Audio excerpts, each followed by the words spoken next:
पहले तो चैप्टर का नाम ही पड़ेगा ये। तो राजनीति विज्ञान के अध्ययन के केंद्र में क्या है? राज्य। यही से किसका अध्ययन शुरू हो जाएगा? अब तक हम लोगों ने राजनीति विज्ञान के नाम का इतिहास, एक विषय के रूप में उसका इतिहास, एक विषय के रूप में उसका विकास, उसमें अध्ययन के दृष्टिकोण, अध्ययन के क्षेत्र, अध्ययन की पद्धतियाँ और अन्य विषयों से उसके संबंध को पढ़ा। अब उसके केंद्र पर आए हैं जिसे हम राज्य कहते हैं। ठीक, तो राज्य को राज्य होने में आपको पता है खासा समय लगा। यही राज्य प्राचीन काल में, डायग्राम हम लोग पीछे बना चुके हैं, प्राचीन काल में किस नाम से जाना गया? पोलिस। ठीक है, वो तो विकास में जाए, पोलिस नाम से जाना। पोलिस किस भाषा का शब्द था? ग्रीक भाषा का शब्द था, जिसका अर्थ क्या था? नगर राज्य, शहर व नगर राज्य। ठीक, शहर व नगर। ठीक, उसके बाद मध्यकाल आया। मध्यकाल में राज्य का नाम क्या पड़ गया? सिविक या सिविटास। सिविक या सिविटास। ये किस भाषा का शब्द है? लैटिन भाषा का शब्द। इसका अर्थ क्या होता है? नागरिकता का अध्ययन, नागरिकता व नागरिकों के सदजीवन का अध्ययन। ठीक है, सदजीवन का सदजीवन का अध्ययन। उसके बाद कालखंड आया आधुनिक काल। आधुनिक काल, ये मध्यकाल में लिखते चलिएगा, आधुनिक काल में, जिससे आगे तुरंत कथन पे आ जाएगा। आधुनिक काल में इस राज्य को स्टेटों से स्टेट, ठीक, और इसी स्टेट का अर्थ क्या है? राज्य, जो कि किस भाषा का शब्द है? दिखाई नहीं दे रहा उधर, और इधर लिख दें, किस भाषा का शब्द है? ट्यूटोनिक भाषा का शब्द। ठीक, इसका अर्थ होता है राज्य। तो बीच में नहीं भी राज्य लिखेंगे तो काम चलेगा। ट्यूटोनिक का अर्थ होता है राज्य। तो राज्य को राज्य होने में इतने लंबे कालखंड का इंतजार करना पड़ा।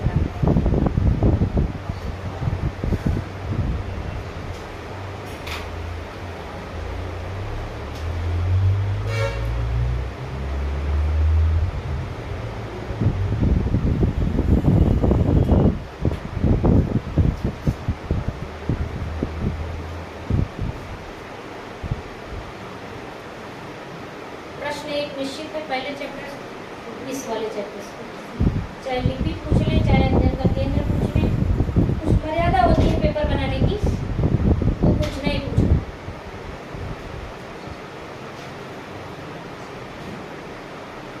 इसीलिए आप मेरा टेस्ट पेपर जब पाएंगे तो आपको प्रीवियस ईयर पेपर की तरह उसमें बहुत सारे लक्षण दिखाई देंगे। ऐसा नहीं कि बहुत बढ़िया और बहुत कठिन बनाने के चक्कर में आप लीक से हट जाए, है ना। कभी आप जो है नियम नहीं तोड़ सकते।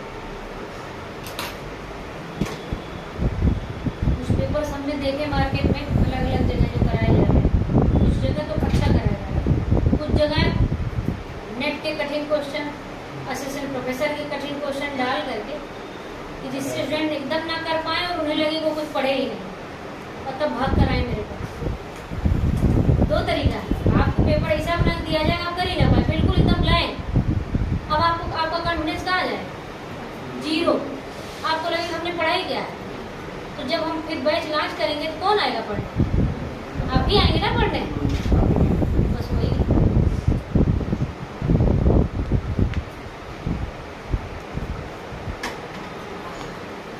क्योंकि आप तो मार्केट के सबसे जीवंत उत्पाद हैं वास्तव में। और इसी एग्जाम में पीरियड में भटकना इतना हो जाएगा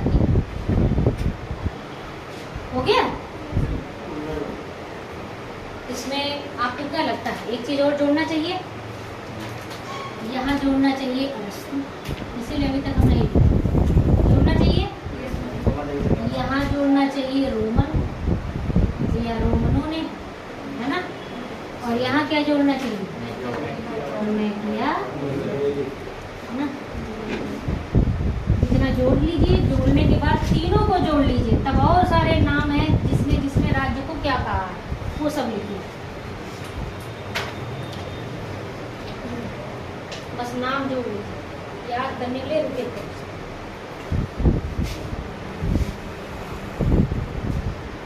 उसी पद से यहाँ रखवाओ राकेश।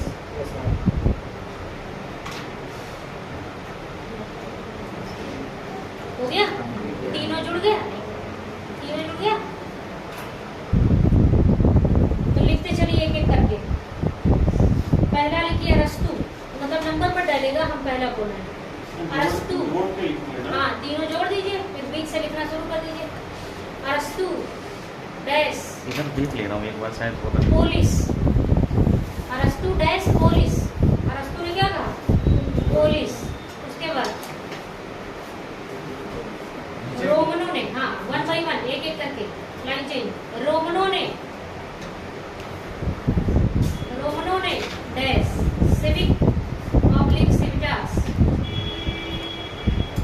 रोमनों ने सिविक ऑब्लिक सिविटास।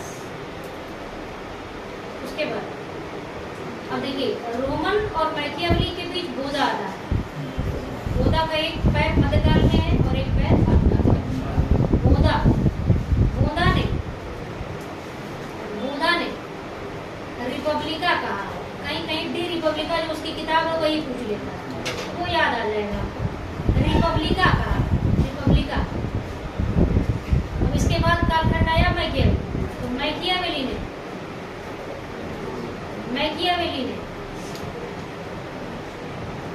मैकियावेली ने राज्य का, राज्य स्टेट कहा, स्टेट था तो उसका क्या है, राज्य। ठीक, मैकियावेली के बाद नाम आएगा हॉब्स। हॉब्स ने क्या कहा, कॉमनवेल्थ।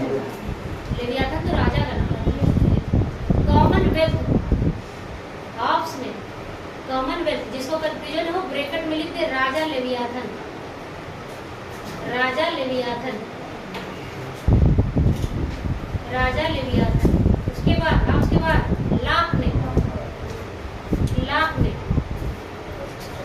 लाक ने ट्रस्ट, पहले तो लिखिएगा ट्रस्ट, इसकी हिंदी पूछी जाती है न्यास, ना एक प्रश्न आया है जीआईसी में, हिंदी पूछी जा रही है। ट्रस्ट ब्रैकेट में न्यास कहा,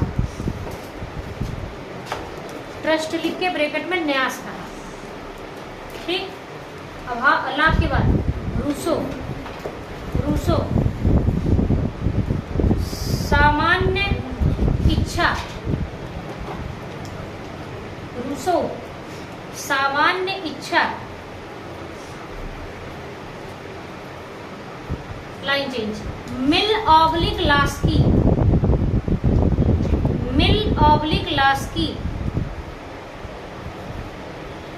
मिल ऑब्लिक लास्की डैश नैतिक संस्था कहा, नैतिक संस्था कहा। मार्क्स ने, मतलब खाली मार्क्स डैश दमनकारी संस्था कहा, दमनकारी संस्था कहा। इसी को तोड़ के कहा जाता है शोषणकारी संस्था। तो क्या कहा, दमनकारी संस्था। मार्क्स वाले के नीचे ही लिखिए, दमनकारी के नीचे लिखिए शोषणकारी संस्था, शोषणकारी संस्था। एक लाइन और लिखना है इसी के नीचे, पूंजीपतियों की कार्यकारिणी समिति, पूंजीपतियों की, हाँ उसी के नीचे, पूंजीपतियों की कार्यकारिणी समिति, मतलब पूंजीपतियों के लिए काम करने वाली एक समिति है। राज्य को क्या कहा, पूंजीपतियों की कार्यकारिणी समिति। ठीक है, यही 3 विकल्प आपके केवल पूछे जाएंगे कि मार्क्स के हिसाब से से राज्य क्या है, और बाकी जो ऊपर आपने कालखंड लिख लिया वो अलग से। ठीक है, अब आप हेडिंग डालिए राज्य। हेडिंग मतलब इस तरफ लिखिएगा, राज्य साइड में, ठीक है, राज्य, और फिर ऐसे डैश लगाइएगा, दिख रहा है, डैश लगा के ऐसे लिखिए एक एक करके। आया समझ में? राज्य लिखिए, ऐसे डैश बनाइए, ऐसे ये वाला फिगर बनाइए। छोटी चीज है ना, इसलिए इसी यही काम चल रहा है। राज्य, ठीक। तो राज्य मूर्त संस्था है कि अमूर्त संस्था? अमूर्त। पहली लाइन लिखिए, एक अमूर्त संस्था, एक अमूर्त संस्था, एक अमूर्त संस्था। लाइन चेंज, एक स्वाभाविक संस्था। किसने कहा? अरस्तु। एक स्वाभाविक संस्था, हल्का सा डैश लगा के अरस्तु लिख दीजिए। जिस विकल्प में स्वाभाविक संस्था आ जाए अरस्तु से ही होगा, अरस्तु। एक प्राकृतिक संस्था, एक प्राकृतिक संस्था, ये किसने कहा? क्यों? लाभ की अरस्तु। लाभ ने तो अधिकार को प्राकृतिक कहा था, राज्य को थोड़ी प्राकृतिक कहा था। लाभ का राज्य तो समझौते से आ रहा, वो तो और प्राकृतिक नहीं, वो तो यांत्रिक था। लाभ का राज्य यांत्रिक था। स्वाभाविक और प्राकृतिक दोनों शब्द किसका है? अरस्तु का। राज्य एक स्वाभाविक संस्था, राज्य एक प्राकृतिक संस्था, दोनों अरस्तु का है। तो एक प्राकृतिक संस्था अरस्तु, ठीक। एक यांत्रिक संस्था, एक यांत्रिक संस्था। अब आप हाफ स्लैश उसको तीनों लगा दीजिए। जो मानवकृत मानते हैं, अभी आगे वो भी लिखेंगे, वो यांत्रिक मानते हैं, राज्य एक यंत्र के समान है, ठीक है। एक यांत्रिक संस्था, हाफ स्लैश रूसो, हाफ स्लैश रूसो, तीनों विकल्प में से कोई सही हो जाएगा, ठीक। अगला, एक मानवकृत संस्था, एक मानवकृत संस्था,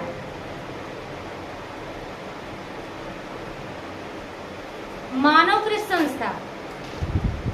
एक तो इसमें सब आधुनिक आ जाएंगे, प्लस हाफ स्लैश रूसो तो है ही। पहली लाइन समझौतावाद में यही लिखा जाता है कि राज्य एक यांत्रिक व मानवकृत संस्था है, ठीक है। तो हाफ स्लैश रूसो।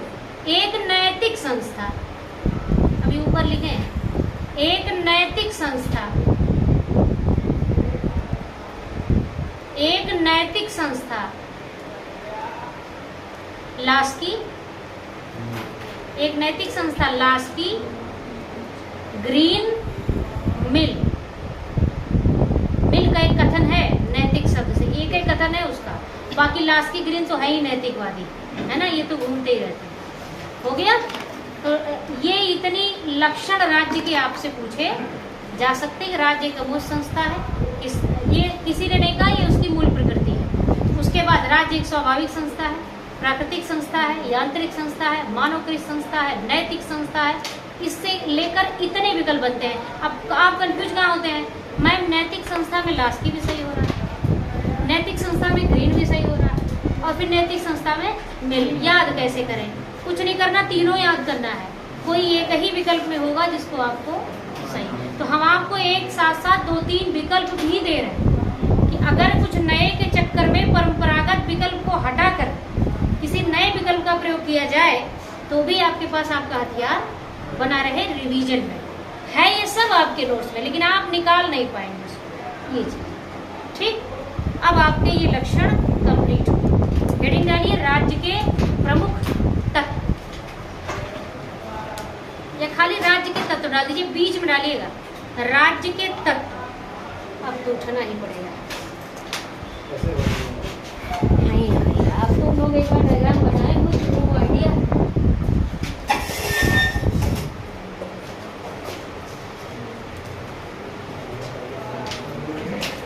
राज्य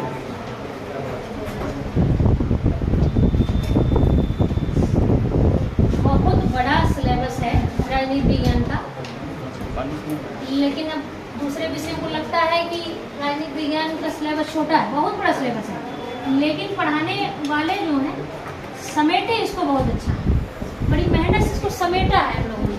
तो उससे क्या है कि छोटा हो गया, कंसाइज हो गया है, और समेटने में ये और समेटना हो गया जब इसको एक एक शब्दों में लिखा और पढ़ा जाने लगा। ये काम हर विषय में हो सकता है, इतिहास में भी हो सकता है, भूगोल में भी हो सकता है, हो सकता है उसके लिए फिर एक्स्ट्रा एफर्ट की जरूरत है, लेकिन जल्दी उस पर काम हो। चलिए, तो क्या है राज्य के, तो मूलतः राज्य के कितने तत्व हैं? 4। नीचे लिखे हैं ऐसे 4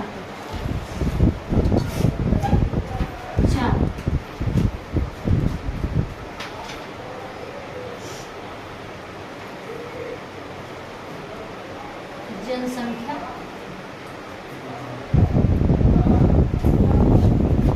विभाग, सरकार और संपत्ति और संपत्ति। ठीक, जिसमें से आपका जनसंख्या, विभाग और सरकार ये राज्य का कैसा रूप प्रस्तुत करते हैं? राज्य का मूर्त रूप, यानी ये राज्य के क्या है? राज्य का शरीर है।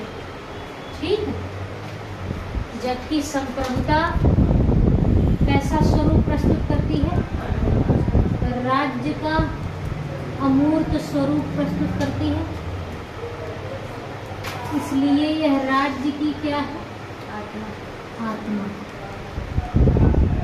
राज्य की, जो इन कीवर्ड्स के साथ डेली टेस्ट से जुड़ा रहेगा उसको सच में 2 महीने में एक ही महीने में या 10 दिन में बहुत बड़ा अंतर अपने आप में समझ, इतना आप पहले लिख लीजिए। उसके बाद जनसंख्या के नाम पर प्लेटो ने अपने लॉज में एक आदर्श राज्य के लिए कितनी जनसंख्या की कल्पना की? किस किताब में? कभी रिपब्लिक मत लगाइए। ठीक, कितने की? 5040। ठीक, उसके बाद संख्या के नाम पर दूसरा नाम रूसो का आता है, जिसने 10,000 संख्या। लेकिन एक कंसेप्ट अरस्तु का आता है कि जितनी राज्य की क्षमता उतने उसकी जनसंख्या होनी चाहिए। ठीक, अर्थात नहीं, जितनी ये मत याद रखिएगा अपने पेपर के लिए, जितनी राज्य की क्षमता उतनी जनसंख्या, यानी राज्य जितने का पालन पोषण कर सकता है उतनी जनसंख्या बना सकता है, उतनी जनसंख्या। ठीक, जितनी राज्य की क्षमता गामा उतनी जनसंख्या। उसके बाद सरकार के रूप में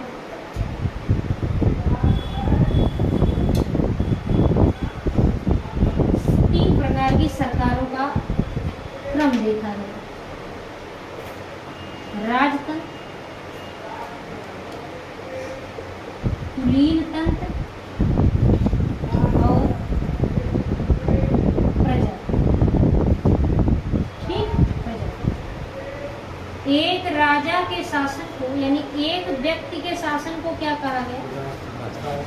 राज्य। एक व्यक्ति के शासन को राज्य। कुछ व्यक्तियों के शासन को, कुछ व्यक्तियों के शासन को, कुछ व्यक्तियों के शासन को कुलीन, और मूर्खों के शासन को, यानी जनता के शासन को,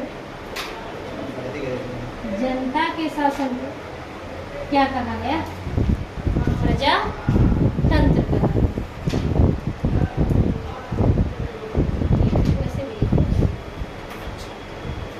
जनता के शासन को प्रजातंत्र कहा गया।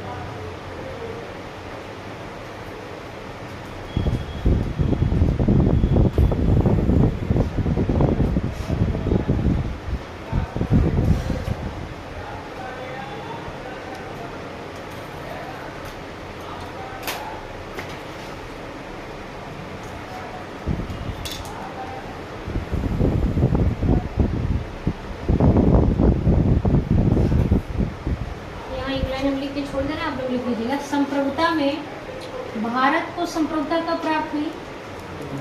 15 अगस्त 1947। ठीक है। वास्तविक रूप से भारत कब संप्रभु हुआ? 26 जनवरी 26 जनवरी 1950। ठीक है। जब आपसे 47 पूछना होगा तो 50 विकल्प में नहीं रहेगा। ठीक है। जबकि 47 में बड़ा काम हुआ था कि जो भारत की संप्रभुता ब्रिटेन की संसद में निवास कर रही थी, उसको लॉर्ड माउंटबेटन ने 12 बजे रात को इसको हस्तांतरित कर दी थी, पंडित। ठीक। लेकिन संप्रभु होने का अर्थ है कि अंतिम आदेश हमारा हो, यानी कानून जो हो वो हमारा बनाया हुआ हो। तो हमारा बनाया कानून कब लागू हो? 26। तो ये गलत भ्रम है राजनीतिक बिरादरी में कि 15 अगस्त 47 सही होगा कि 26 जनवरी 50। दोनों जगह सही है, अपने विकल्प तय करेगा कि क्या है ना। इसके लिए तैयार रहिएगा। खैर बहुत पुराना क्वेश्चन है, कंसेप्ट के लिए पढ़ना पड़ता है, इतना तो सरल अब नहीं है ना।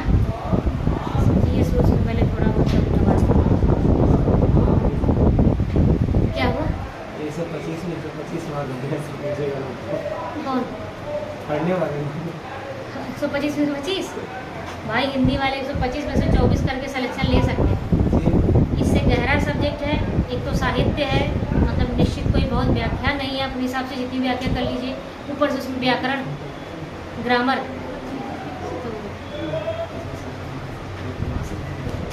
हो गया? इतना लिख लीजिए। अब आपको क्या लगता है इस चारों तत्व में क्या ऐसा है जिस पर खूब प्रश्न बनता है? भूभाग नहीं। कुछ विचारक भूभाग को राज्य का आवश्यक तत्व मानते हैं और कुछ विचारक नहीं। लेकिन प्रश्न है कि क्यों नहीं मानते हैं। लिख तो हम लेंगे ही, कौन मानता कौन नहीं मानता। अगर नोट्स याद दिलाएं तो याद ये कर लीजिए कि जब तक राष्ट्र राज्य की संकल्पना नहीं आई, यानी जब तक राष्ट्र की एक निश्चित सीमा परिभाषित नहीं हो रही थी, तब तक के विचारकों ने भूभाग को राज्य का आवश्यक तत्व नहीं माना। कारण क्योंकि तब तक राज्य की सीमा नहीं, राज्य सीमा में बंधा नहीं था, साम्राज्यवादी नीति चल रही थी। जितना राज्य का विस्तार कर पाइए उतना कर लीजिए। अगर आपने एक निश्चित सीमा रख दी तो विस्तार कर ही नहीं पाएंगे, तो साम्राज्यवादी नीति कहाँ जाएगी। इसलिए पूरा जो मध्यकाल का दौर था जिसमें साम्राज्यवादी विस्तारवादी नीति अपनाई गई थी, उस दौर से लेकर राष्ट्र राज्य की संकल्पना जो 19वीं 20वीं शताब्दी में आई है, तब तक के विचारकों ने भूभाग को आवश्यक तत्व नहीं माना। उसके बाद के विचारकों ने कहा नहीं, एक निश्चित भूभाग होगा तभी तो निश्चित करेंगे कि संप्रभुता कितने के भीतर होगी, क्योंकि भूभाग के बिना संप्रभुता भी खतरे में है। आखिर संप्रभुता की कोई एक निश्चित सीमा, एक निश्चित व्यक्ति, एक निश्चित आदेश देने वाला होना चाहिए। तो फिर भूभाग जब निश्चित हुआ तो संप्रभुता ने धार पकड़ी। इसलिए प्रश्न बनता है कि संप्रभुता एक प्राचीन अवधारणा है, एक आधुनिक अवधारणा? संप्रभुता एक आधुनिक अवधारणा है। ठीक है। तो भूभाग भी कब से स्वीकार किया गया? आधुनिक कालखंड से। राष्ट्र राज्य प्राचीन में आया, आधुनिक में आया?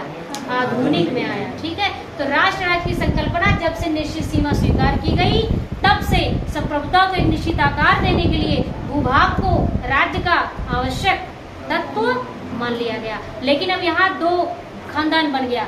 एक खानदान, एक वर्ग जो आवश्यक तत्व नहीं मानता है और एक जो मानता है। तो बीच में लिखिए भूभाग, सारा डायग्राम छोड़ के नया डायग्राम, बीच में लिखिए भूभाग। भूभाग 2 एरो निकालिए इस तरह, इस तरह। ठीक है। 2 एरो निकालिए, बीच में से 2 एरो। एक तरफ लिखिए राज्य का आवश्यक भूभाग की एक तरफ राज्य का आवश्यक तत्व मानने वाले, राज्य का आवश्यक तत्व मानने वाले, राज्य का नहीं, क्यों भूभाग लिखे हुए, सीधे लिखो राज्य का आवश्यक तत्व मानने वाले। अपना मन है तो कुछ प्रयोग कर लो, कोई दिक्कत नहीं। स्वतंत्र है, आप प्रवक्ता हैं भाई, शिक्षक तो आप हैं, उसमें कोई दो राय थोड़ी है। राज्य का आवश्यक तत्व मानने वाले, दूसरी तरफ राज्य का आवश्यक तत्व न मानने वाले। ये ज्यादा सटीक है, बाकी आप स्वतंत्र हैं। आवश्यक तत्व ना मानने वाले। अब याद कोई एक करिएगा, दूसरा अपने आप याद रहेगा। ठीक, मानने वालों के नीचे लिखिए ना मानने वाले। नहीं नहीं, अभी कोई लिख रहा था उसको याद दिला रहे थे। एक तरफ मानने वाले, एक तरफ ना मानने वाले। हमारे क्या नाम संदीप जी तुरंत परेशान हो जाते, कहीं नोट गड़बड़ा न जाए बैंक के चक्कर में। हम लोग सुनने वाले हैं ना। हाँ, राजनीति के शिशु है। वो लोग तो ठीक है। हाँ, हम लोग राजनीति के शिशु है एकदम, अबोध बालक। हाँ, कई बार पढ़ चुके हैं। अबोध बालक। क्या करें, उनकी रिश्तेदारी उनको पढ़ाई पूरी नहीं करने दे रही है। चलिए, मानने वाले में लिखिए सिजविक। मानने वाले में Sidgwick, Sidgwick, Weber, Weber, Garner, Gettell. Sidgwick, Weber, Garner, Gettell. Garner, Gettell, Weber, Sidgwick. ठीक है। अब आइए ना मानने वाले। Sidgwick, Weber, Garner, Gettell. ना मानने वाले में सीले, सीले, डुगवी, डुगवी आधा ग वहां पे बड़ी मात्रा। हॉलैंड, हॉलैंड, का नाम है हॉलैंड। ठीक है, अरे हॉलैंड भी है, लिखिए तो सही। हॉलैंड, बिलोवी, बिलोवी, हाल। अगला हाल, बचा कोई? हो गया। सीले, डुगवी, बिलोवी, हाल, हॉलैंड। तो सीले, डुगवी, हॉलैंड, बिलोवी, हाल, है ना। अब हो गए मानने वाले कितने हो गए? 4। Sidgwick, Weber, Garner, Gettell. कोई ये याद रखिएगा। फिर ना मानने वाले ज्यादा पूछे जाते हैं। ना मानने वाले में सीले, डुगवी तो प्रसिद्ध है, लेकिन हाल के साथ हॉलैंड याद कर लीजिए, और एक क्या है? बिलोवी। ठीक है, तो ये 2 वर्ग आपका यहाँ से निश्चित हो जाता है, लेकिन नीचे इसकी परिभाषाएं आपको लिखनी पड़ेगी। चलिए लिखिए।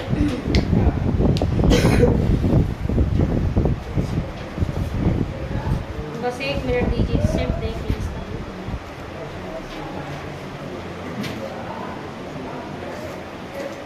लिखिए, हेडिंग डालिए राज्य की परिभाषाएं। राज्य की परिभाषाएं, राज्य की परिभाषाएं। अब 1 बाई 1 करके लिखते चलिए। लिखिए, गार्नर के अनुसार,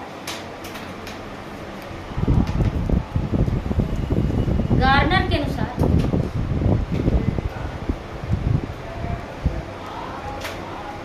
राज्य लोगों का, राज्य लोगों का ऐसा समुदाय है। देखिएगा, चारों तत्व आएंगे इसमें। राज्य लोगों का ऐसा समुदाय है जो एक निश्चित भूभाग पर रहता है, जो एक निश्चित भूभाग पर रहता है, भूभाग पर रहता है, और जो एक सरकार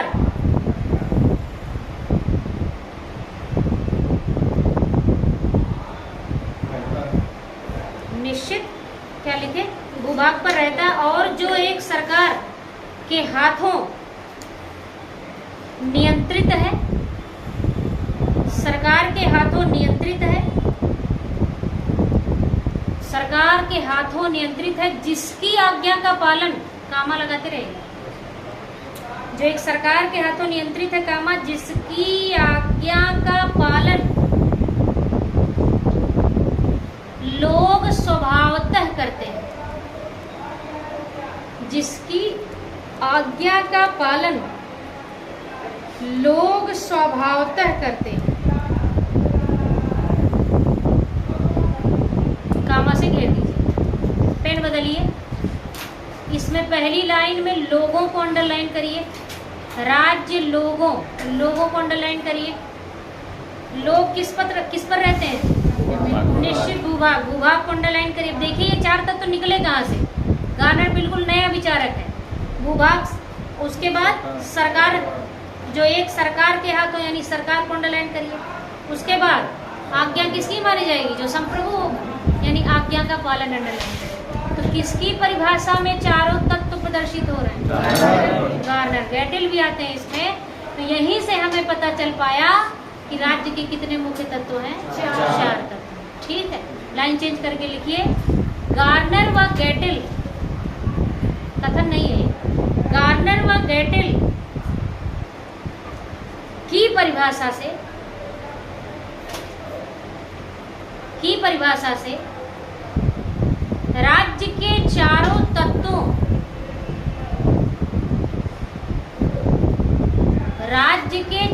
तत्वों की सर्वमान्य परिभाषा प्रदर्शित होती है। राज्य के चारों तत्वों की सर्वमान्य परिभाषा प्रदर्शित होती है। सर्वमान्य परिभाषा प्रदर्शित होती है। ठीक, लाइन चेंज। अगला कथन लिखिए। विल्सन के अनुसार, विल्सन मतलब वुडरो विल्सन, विल्सन के अनुसार निश्चित प्रदेश में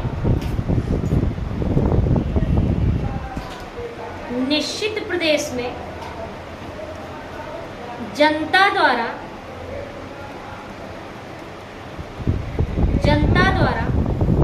कानून स्थापना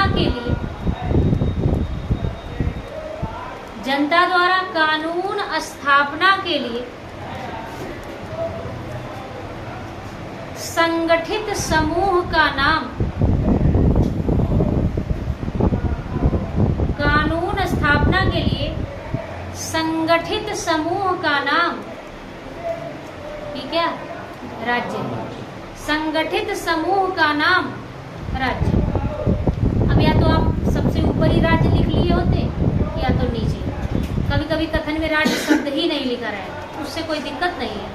कानून का क्रियान्वयन अंडरलाइन कर दीजिए पेन बदल के। कानून स्थापना के लिए संगठित लिखा है ना, तो कानून को अंडरलाइन कर दीजिए, कानून को अंडरलाइन कर दीजिए। ठीक है, अगला ब्लंटशली के अनुसार,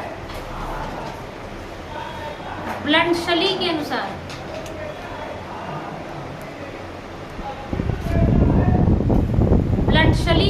ब्लंटशली राज्य निश्चित प्रदेश में, अब निश्चित प्रदेश लेकर दोनों का कथन है। राज्य निश्चित प्रदेश में, ब्लंटशली के अनुसार राज्य निश्चित प्रदेश में राजनीति के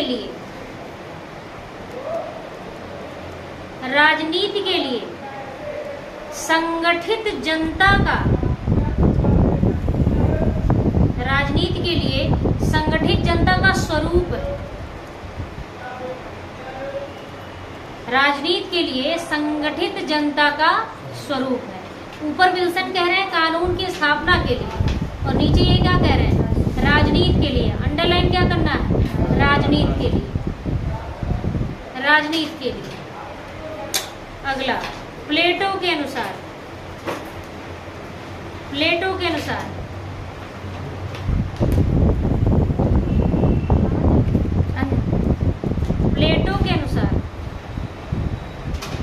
राज्य ओक या चट्टान, राज्य ओक या चट्टान से उत्पन्न नहीं होता। ओक या चट्टान से उत्पन्न नहीं होता,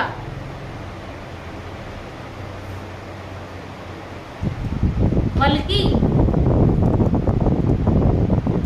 नागरिकों के चरित्र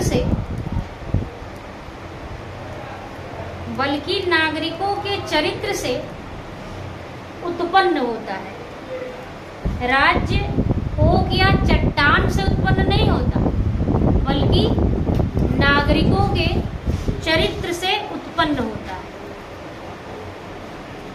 आगे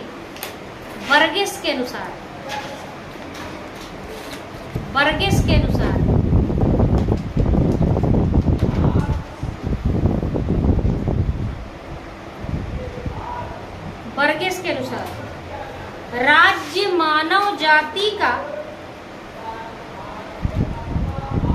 राज्य मानव जाति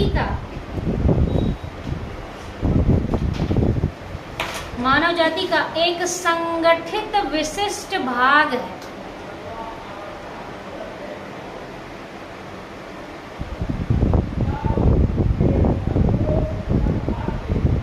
राज्य मानव जाति का एक संगठित विशिष्ट भाग है। ठीक है, इसमें संगठित विशिष्ट भाग को अंडरलाइन कर दीजिए। संगठित विशिष्ट भाग को अंडरलाइन कर दीजिए। अगला, अरस्तू के अनुसार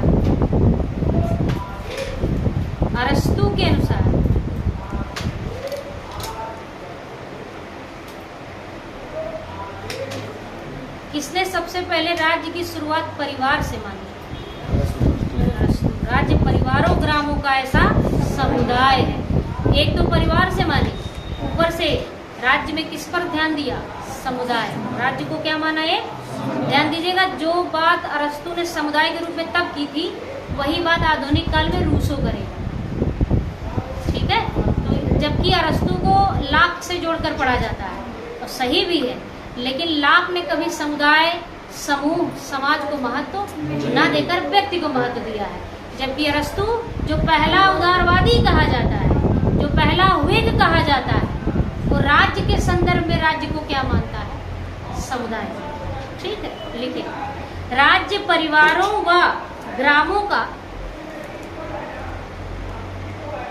राज्य परिवारों व ग्रामों का एक ऐसा समुदाय है,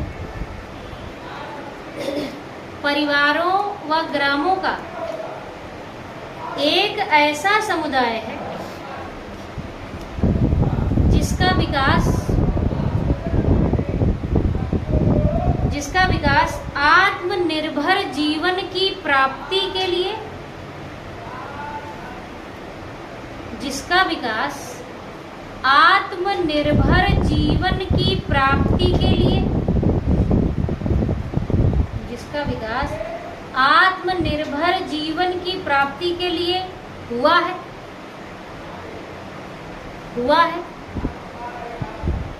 कामा सद जीवन के लिए बना रहेगा,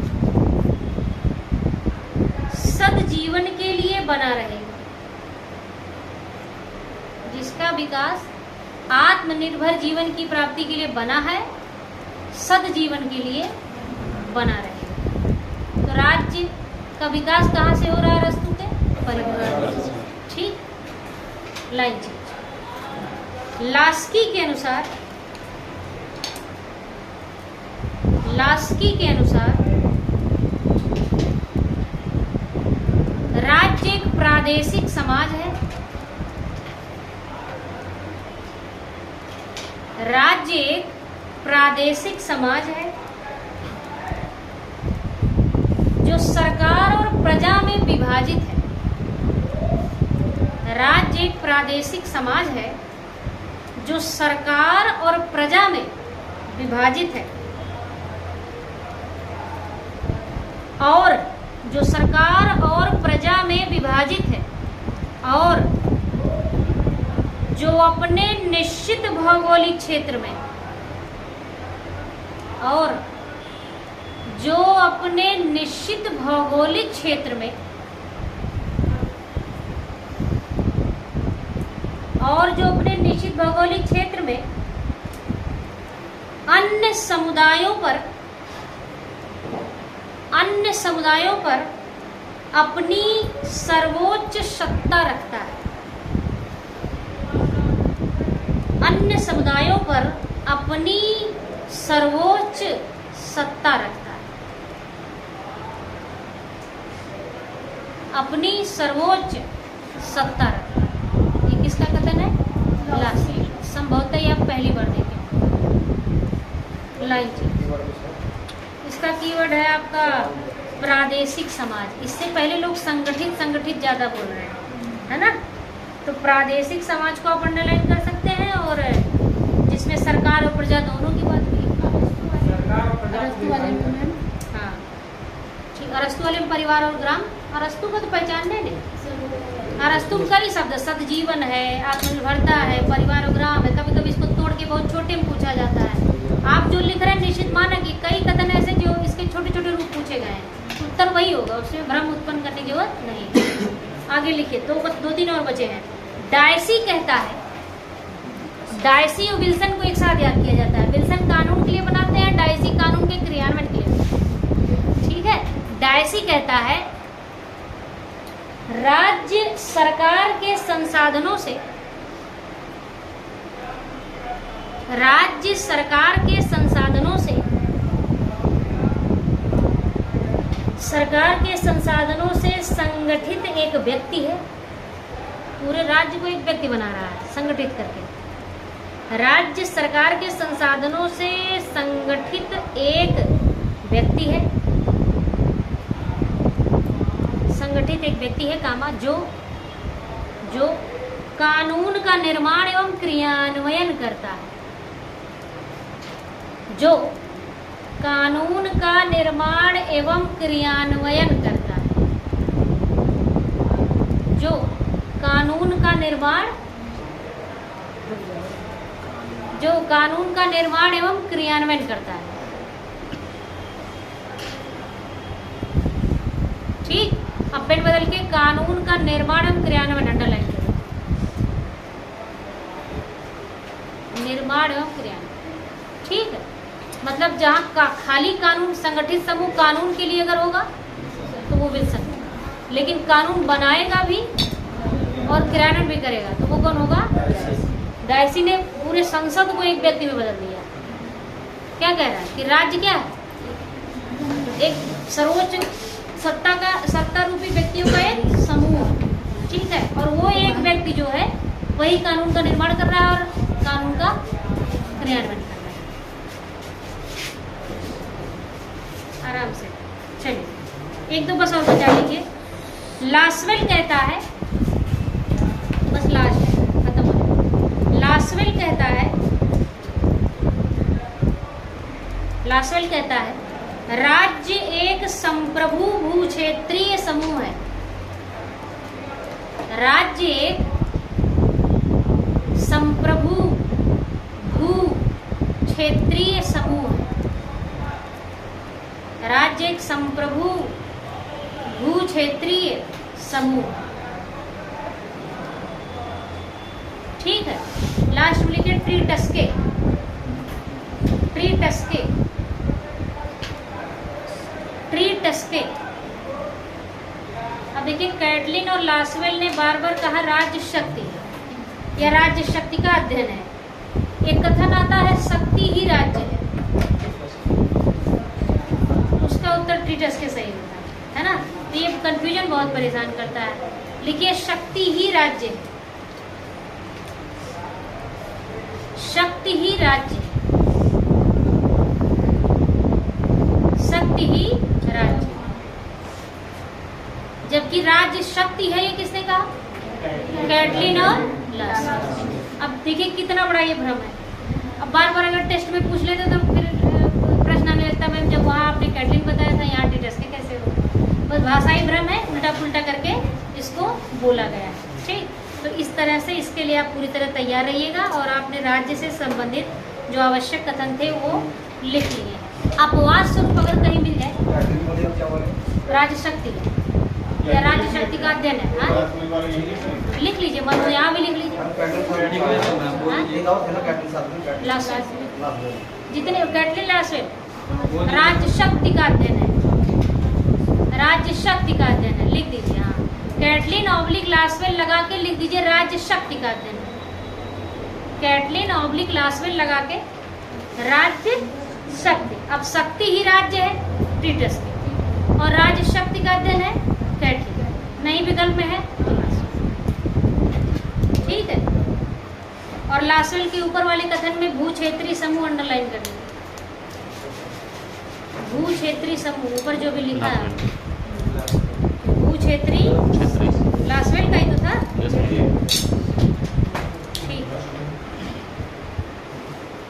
चलिए अब आप कल पढ़ेंगे राज्य का विकास। ठीक है, विकास के चरण जो हैं, उसके बाद राष्ट्र राज्य की संकल्पना। एक दो तथ्य हैं जिसमें एक दो लाइनें बस है, बाकी आगे डायग्राम। ठीक। मूलतः अच्छा ये बताइए राज्य की